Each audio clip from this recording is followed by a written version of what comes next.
சாதாரணமா யாராவது நம்மை திட்டினா நாம என்ன பண்ணுவோம்? உடனே அவரை தாக்குவோம், பதிலுக்கு திட்டுவோம், அல்லது ஒளிஞ்சு போடான்னு விட்டுருவோம். அவன் மேல அன்பு வச்சு அவனுக்கு நல்லதா செய்வோம் மாட்டோம் தானே? சரி, இங்க உயர் பதவியில் உள்ள ஒரு பெரிய அதிகாரி, சமுதாயத்துல ரொம்ப பெரிய மதிப்பு அந்தஸ்து உள்ளவர். அவங்க வீட்டுல இருக்கிறவங்களே கிட்ட போக பயப்படுவாங்கன்னா பாத்துக்கோங்களேன். அப்படிப்பட்டவரை அவருடைய பேர குழந்தை பேர் சொல்லி கூப்பிடும். சில நேரம் அறியாமை காரணமா போடா வாடான்னு மரியாதை இல்லாம கூட மழலை மொழியில் பேசும். இதை கேட்டு அவர் கோபமா படுவார். அடடா, என் பேர குழந்தை எவ்வளவு அறிவோட பேசுது, சுறுசுறுப்பா இருக்குன்னு எல்லார்கிட்டையும் சொல்லி சந்தோஷப்படுவார்.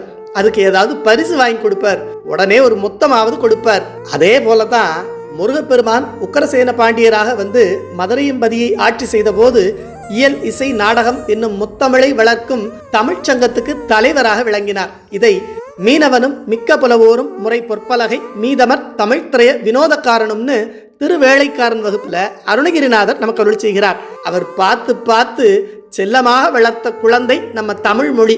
அந்த தமிழால, திருப்புகழால, அலங்காரத்தால, அனுபூதியால, வகுப்பால அவரை வாழ்த்தி பாடினவங்களுக்கெல்லாம் அவர் அருளை வாரி வழங்குவார். வாழ்த்தினவர்களுக்கு மட்டுமில்ல, அவனை வைதவர்களுக்கும் அருளை வழங்குகிறார் என்பதை மொய்தார் அணிக்குழல் வள்ளியை வேட்டவன் முத்தமிழால் வைதாரையும் அங்கு வாழ வைப்போன்னு அருணகிரிநாதரே கந்தர் அலங்காரத்துல இதை நமக்கு தெளிவுபடுத்துகிறார். அதனால இந்த மாசி திருவிழாவில் அருணகிரிநாதர் முதலிய உண்மையான முருகனடியார்கள் அருள் செய்த தமிழ் பாக்களை பாடி செந்திலாண்டவருடைய அருளை முழுமையாக பெறுவோம்.